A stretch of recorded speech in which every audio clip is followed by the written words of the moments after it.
Hello student, आज हम लोग पढ़ेंगे अभिप्रेरणा अर्थात मोटिवेशन।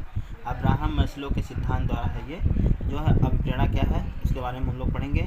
तो आप जो है इसमें से भी आपका 2 या 1 नंबर का पक्का आता है। सीटेट यूपीटेट सारे एग्जाम में जो भी एग्जाम हो, डेटाबेस केपीएस हो, कोई भी एग्जाम हो, इसमें से 1 या 2 नंबर के पक्के आते हैं। तो उसको हम लोग देख लेंगे। थोड़ा सा ध्यान दीजिएगा सब लोग, कापी पेन लेके नोट डाउन कर लीजिएगा। देखते हैं मोटिवेशन अर्थात अभिप्रेरणा। यहाँ मोटिवेशन अभिप्रेरणा क्या है। अभिप्रेरणा एक ऐसी आंतरिक शक्ति या बल या जोश जुनून होता है जो व्यक्ति को लक्ष्य की ओर ले जाता है या अग्रसर करता है। जैसे पेपर पास करने के लिए बच्चे जो शक्ति लगाते हैं, यहाँ पे जैसे सब लोग पेपर की तैयारी कर रहे हैं, तो पेपर की तैयारी के लिए बेसिक सबका जॉब मतलब एक ही मकसद है कि सब लोग जॉब लेना है। अर्थात सब लोग आपको प्रेरणा चाहिए, क्या जॉब ले जोश या जुनून चाहिए कि जो आपको लक्ष्य की ओर ले जाए।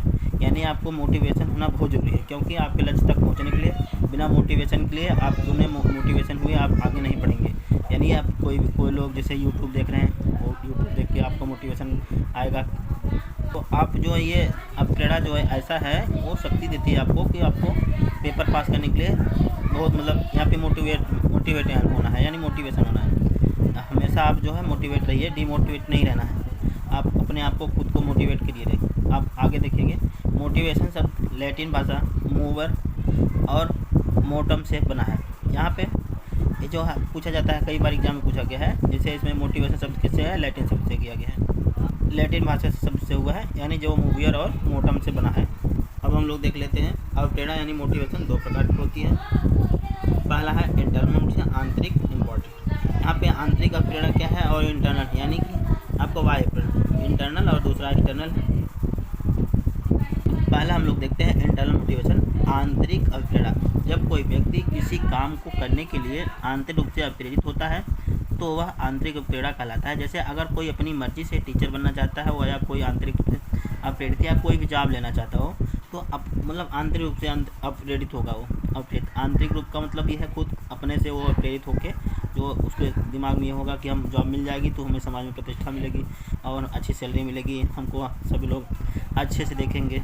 अब यहाँ पे जो जॉब लेना चाहता है या टीचर बनना चाहता है या फिर कोई भी सरकारी नौकरी में चाहता है, तो आंतरिक रूप से अगर प्रेरित है तो उसको ये उसके दिमाग में बस यही है कि हमको मतलब उसको प्रेरणा केवल दिमाग मोटिवेशन यही है कि हमको जॉब लेना है, चाहे जिस तरह से हमको सम्मान मतलब मिलना चाहिए। जब वो जॉब मिल जाएगी तो उसको अच्छे नौकरी जॉब में मतलब बढ़िया सैलरी मिलेगी, अच्छा सम्मान मिलेगा। तो यानी कि जो इंटरनल मोटिव खुद से होता है, वो आंतरिक जो है प्रेरणा जो है वो खुद वह अपने आप। दूसरा है आपका एक्सटर्नल मोटिवेशन, वह है प्रेरणा। जब कोई व्यक्ति किसी काम को करने के लिए बाह्य रूप से या दूसरों के द्वारा प्रेरित होता है तो वह बाह्य प्रेरणा कहलाता है। जैसे बच्चों को सरकारी अध्यापक बनाने के लिए उसमें पुरस्कार, दंड, प्रशंसा, लालच देना। जैसे यहाँ पे बच्चों को सरकारी अध्यापक बनाने के लिए उसे पुरस्कार दिया, दंड दिया, प्रशंसा करना, लालच देना।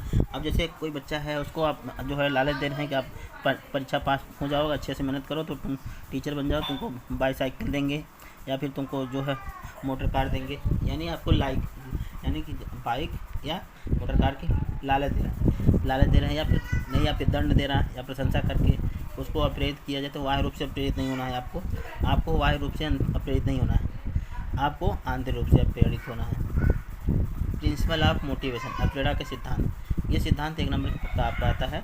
कोई भी टेट का एग्जाम हो, सुपर टेट, यूपी टेट हो गया, केबीएस या सी टेट, चाहे भी जो भी हो, सारे एग्जाम में 1 नंबर का ये प्रेरणा का सिद्धांत आता है। पहला है मैस्लो का आवश्यकता पदानुक्रम या सेल्फ एक्चुअलाइजेशन थियरी ऑफ सिद्धांत, आत्मसिद्धि का सिद्धांत। इस सिद्धांत के प्रतिपादक अब्राहम मैस्लो है। 1968 में 1970 अब्राहम मैस्लो ने दिए थे। मैस्लो के अनुसार हमारी 5 तरह की आवश्यकताएं होती हैं। जो आवश्यकता होती है हमारी वो कितनी है, 5 होती है। पहली आवश्यकता आपके दैहिक आवश्यकता सोशियोलॉजिकल नीड है। दूसरा सुरक्षा की मांग, सेफ्टी नीड। तीसरा आत्मीयता की आवश्यकता यानी बिलोंगिंग नीड्स। चौथा है सम्मान की आवश्यकता। आप यानी यहाँ पे जो है ये दैहिक आवश्यकता आपका देखिए उसमें सबसे नीचे है। दैहिक का मतलब यहाँ पे शारीरिक जरूरत, यानी कि जो भूख, प्यास, सोना, सेक्स आदि ये सब आपका जो शारीरिक जरूरत है, ये पहले स्टेज में आता है। ये यानी पहला स्टेज आपका यही है, जितनी भी आवश्यकता है आपकी इसी में पूर्ति होती है। आपको यहाँ पे शारीरिक ज़रूरत, जितने भी आपको ज़रूरत पड़ेगी वो पहला ही है, ये पहला है। दूसरा है आपका सुरक्षा की मांग, सेफ्टी नीड। यहाँ पे दूसरा है सुरक्षा का मांग। दूसरा आपका जो है ये सुरक्षा, यहाँ लिखा है ना तदात्मिक या संबंध या सुरक्षा। दूसरा है सुरक्षा की मांग, जरूरत यानी शारीरिक, नौकरी, संसाधन, स्वास्थ्य, प्रॉपर्टी आदि की जरूरत है, यानी आपको यहाँ पे रहने के लिए घर, नौकरी, संसाधन आदि सुरक्षा के लिए चाहिए। तीसरा है आपका आत्मीयता की आवश्यकता, बिलोंगिंग्स नीड। यहाँ पे तीसरा आत्मीयता का नीड, यहाँ पे जो है देखिए तदात्मिकता या संबंध, दोस्ती, परिवार, जीवन साथी आदि। यहाँ पे दोस्ती, आपका परिवार है, जीवन साथी, सब मतलब ये सब इसी अंतर्गत जो है शादी विवाह यानी कि जो भी आते हैं सब लव प्यार सब इसी में आता है। तीसरा स्टेज हो गया आपका। चौथा है आपका सम्मान की आवश्यकता, स्टेज आत्मसम्मान। यहाँ पे आत्मसम्मान में देखिए क्या है, आत्मसम्मान में स्व विश्वास है, उपलब्धि है, दूसरों का सम्मान करना, दूसरों की। आत्मसम्मान से पता चल रहा है कि आप एक खुद डिपेंडेंट यानी कि आप जो है अपने सम्मान के लिए रहेंगे। तो जैसे शादी विवाह करने के लिए आपको जो है आत्मसम्मान नहीं तो कहोगे कि हमको दहेज नहीं चाहिए। यहाँ पर जो चौथी अवस्था है आत्मसम्मान, वो आपका जो है आत्मसम्मान में आता है, ये चौथा। पाँचवा है आपका आत्मसिद्धि की आवश्यकता, सेल्फ एक्चुअलाइजेशन। ये पाँचवा जो है आपका आत्मसिद्धि का मतलब यहाँ सेल्फ एक्चुअलाइजेशन यानी कि यहाँ पे स्व प्रत्यक्षीकरण। यहाँ पे अपना जो है आदमी क्या करता है, अपने फायदे के लिए ना दूसरे के यानी देश के बारे में, अपने यानी दूसरों के बारे में सोचता है। जैसे भगत सिंह सोचे देश को आज़ाद कराने के लिए थे, अपना जान न्यौछावर कर दिया था। तो यहाँ पे जो ये है स्व प्रत्यक्षीकरण यानी पाँचवा है आपका। पाँचवा जो आपका ये स्व प्रत्यक्षीकरण है, इसमें क्या होता है आपका समस्या निवारण, रचनावादी होते हैं और उसके बाद भेदभाव से अलग होते हैं सब। इसमें जो है सबसे अलग ये जो यानी इनको सब अगर सारी चीज़ें सारी सुविधा मिल गई है तो ये क्या यहाँ इनके अंदर ही आ जाता है स्व प्रत्यक्षीकरण। यानी अपने देश के प्रति भेद यानी कि देश के प्रति आपका भावना, जैसे भगत सिंह थे देशभक्ति के लिए जो है खुद अपने देशभक्ति के लिए अपना जान दे दिए, जान न्यौछावर कर दिए थे। सेकंड नंबर है आपका दूसरा सिद्धांत है मूल प्रवृत्ति का सिद्धांत, इंस्टिंक्टिव थियरी। यह सिद्धांत मैकडूगल ने दिया था, तीसरा है आपका उपलब्धि अभिप्रेरणा सिद्धांत, अचीवमेंट मोटिवेशन थियरी। यह सिद्धांत डेविड मैकक्लेलैंड ने दिया था। चुनौतीपूर्ण और कठिनाई कार्यों में संतोषजनक निपुणता प्राप्त करने की आशा ही उपलब्धता प्रेरणा है। जैसे नौकरी पाने के लिए मेहनत करना, क्योंकि इसमें हमें अच्छी सैलरी और समाज से में प्रतिष्ठा मिलती है। चौथा आपका है अप्रेरणा स्वास्थ्य सिद्धांत, हाइजीन मोटिवेशन थियरी। यह सिद्धांत पैड्रिक हर्जनबर्ग ने दिया था। इसके अनुसार अगर बच्चा मेंटली और फिजिकली रूप से स्वस्थ है तो वह बच्चा इंटरेस्ट के साथ काम करेगा, लेकिन अगर वह अस्वस्थ है तो वह कार्य करने में इंटरेस्ट नहीं रखेगा। यानी कि अस्वस्थ यानी बीमार कुछ भी है, अगर बच्चे मेंटली और फिजिकली यानी उसका मस्तिष्क और शारीरिक रूप से अगर वो स्वस्थ है तो क्या करेगा, इंटरेस्ट रखेगा। पांचवा है प्रोत्साहन का सिद्धांत, प्रिंसिपल ऑफ इनकरेजमेंट। इस सिद्धांत के प्रतिपादक बाउल्स एवं काउफमैन थे। इस सिद्धांत के अनुसार व्यक्ति किसी बाहरी उद्दीपक से प्रेरित होकर काम करता है। छठवां है आपका क्षेत्रीय सिद्धांत, रीजनल थियरी। यह सिद्धांत कुर्ट लेविन ने दिया था। व्यक्ति का व्यवहार उन सभी कारकों द्वारा प्रभावित होता है जो उनके क्षेत्र के वातावरण में उपस्थित होता है।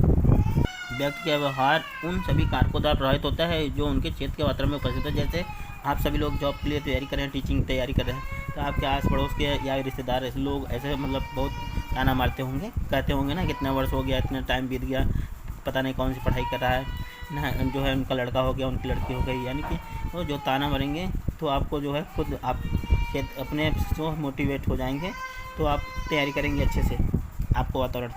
अभिप्रेरणा चक्र क्या है, मोटिवेशन साइकिल क्या है, आवश्यकता यानी बहुत इंपॉर्टेंट है ये भी देखिए। आवश्यकता नीड, अंतर्निहित प्रबल प्रेरणा, ड्राइव उद्दीपन उत्तेजना स्टिमुलस। आवश्यकता अंतर्निहित प्रबल प्रेरणा, ड्राइव हो गया, उद्वेलन या उत्तेजना हो गया, स्टिमुलस हो गया। अगला है चौथा नंबर लक्ष्य निर्देश व्यवहार यानी गोल डायरेक्टेड बिहेवियर, उपलब्धि अचीवमेंट, उद्वेलन उत्तेजना की कमी, रिड्यूस ऑफ एरोसल आदि। इससे तीन टाइप के क्वेश्चन बनते हैं। पहला है प्रेरणा चक्र जो पहला जो है क्या है वो नीड है, साइकिल के जो आवश्यकता है नीड। दूसरा क्या है अंतरोध या प्रबल प्रेरणा। तीसरा क्या है उद्विलन। यहाँ 3 टाइप क्वेश्चन पूछता है। यह अरेंज करने के लिए बहुत देता है इस क्वेश्चन, इसमें क्वेश्चन एक अरेंज करने के लिए बहुत देता है। ये साइकिल जो है मोटिवेशन साइकिल अरेंज करने के लिए बहुत। यहाँ पे देखिए जैसे आवश्यकता, सबसे पहले आपको यहाँ पे आवश्यकता सबसे पहले होती है आवश्यकता के बाद आप जो है अब प्रेरणा साइकिल देख लेते हैं। थोड़ा सा पहले देखिए, जैसे पहला है आवश्यकता है। आप मान लीजिए भोजन की आवश्यकता है या लेकिन यहाँ पे जॉब की ज़रूरत है यानी आवश्यकता है। यहाँ पे आपको क्या होगा प्रेरणा हो यानी अंतर्मुख प्रबल प्रेरणा, यानी आपको लक्ष्य की ओर ले जाएगा। आपको अगर जॉब लेना है तो आपको लक्ष्य की ओर जाना है। आप उसके बाद आपका उत्तेजना यानी आपको जो है स्टिमुलस या उत्तेजना, आपको उत्तेजित होंगे यानी आपको जॉब लेना है तो आपको उसको टारगेट लेना है, तो आप उत्तेजित होकर मेहनत करेंगे अच्छे से। आप यहाँ पे संतुष्ट कब होंगे जब आप अपना लक्ष्य पा जाएंगे, तो यानी लक्ष्य निर्देश व्यवहार। यहाँ पे जो आपका जो डायरेक्ट गोल डायरेक्ट बिहेवियर, यहाँ पे आपको जब तक लक्ष्य नहीं मिला यानी आपको जो है जॉब की तरफ लगाव हो जाएगा। आप जो है ये चौथा हो गया आपका।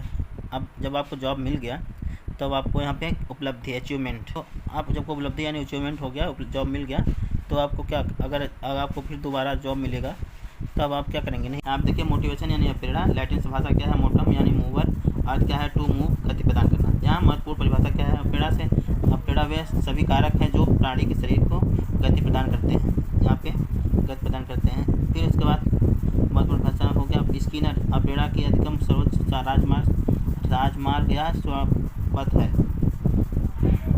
सोरेनसन के अनुसार प्रेरणा को अधिगम का आधार कहा जाता है। गुड के अनुसार प्रेरणा किसी कार्य को प्रारंभ करने की जारी रखने को नियंत्रण करने में प्रक्रिया है। अब गेट्स एवं अन्य के अनुसार कह रहे हैं कि प्रेरणा प्राणी के भीतर वह शारीरिक मनोवैज्ञानिक दिशाएं हैं जिनमें विशेष प्रकार के गेट्स एवं अन्य के अनुसार प्रेरणा प्राणी के भीतर शारीरिक मनोवैज्ञानिक दिशाएं हैं जो शरीर के प्रकार कार्य करने में के लिए तैयार करती है। मैकडूगल के अनुसार प्रेरणा की व्याख्या जन्मजात मूल प्रवृत्तियों के आधार पर की जाती है। यहाँ जितने भी महत्वपूर्ण परिभाषाएं हैं स्किनर, सोरेनसन के अनुसार, गुड्स के अनुसार, गेट्स एवं अन्य के अनुसार, मैकडूगल के अनुसार, सारी जो है प्रवृत्तियाँ हो गई। अब प्रेरणा के प्रकार जन्मजात प्रेरणा, साधारण तौर पर प्रेरणा 2 प्रकार का होता है, पहला जन्मजात, दूसरा अर्जित प्रेरणा। जन्मजात प्रेरणा या आंतरिक या प्राथमिक या जैविक सकारात्मक अंतर्नोद प्रेरणा इसका पूरा नाम है। जन्मजात प्रेरणा का क्या नाम है, आंतरिक है, प्राथमिक है, जैविक है, सकारात्मक अंतर्नोद प्रेरणा। इसमें क्या होता है भूख प्यास नींद काम मलमूत्र त्याग आदि सब आते हैं। दूसरा आपका अर्जित प्रेरणा या बाह्य या द्वितीय या अजैविक नकारात्मक सामाजिक पद प्रतिष्ठा पुरस्कार सम्मान आदि। इसमें अब्राहम मैस्लो ने कहा प्रेरणा के प्रकार जो है जन्मजात यानी कि पहला क्या था आपका जन्मजात प्रेरणा, दूसरा है आपका अर्जित प्रेरणा। अब्राहम मैस्लो प्रेरणा के प्रकार, अब्राहम मैस्लो में जन्मजात था अर्जित था। थॉमसन के अनुसार 2 प्रकार की प्रेरणा है स्वाभाविक कृत्रिम। गैरेट के अनुसार 3 प्रकार की प्रेरणा है जैविक दैहिक इसका नाम है जिसमें संवेग आता है। दूसरा मनोवैज्ञानिक यानी मूल प्रवृत्तियों का उदाहरण क्रोध भय प्रेम दुख आदि आता है। तीसरा है सामाजिक सम्मान आत्मसुरक्षा आत्म सम्मान प्रदान करना सामाजिक। तीसरा है पहला था जैविक दैहिक जिसका नाम संवेग है, और मनोवैज्ञानिक में क्या मूल प्रवृत्ति उदाहरण क्रोध भय प्रेम दुख है। तीसरा सामाजिक में सम्मान आत्मसुरक्षा आत्म प्रदर्शन तीनों है। ये तीनों ये गैरेट 3 प्रकार हैं, तो गैरेट जो दिया था 3 प्रकार के।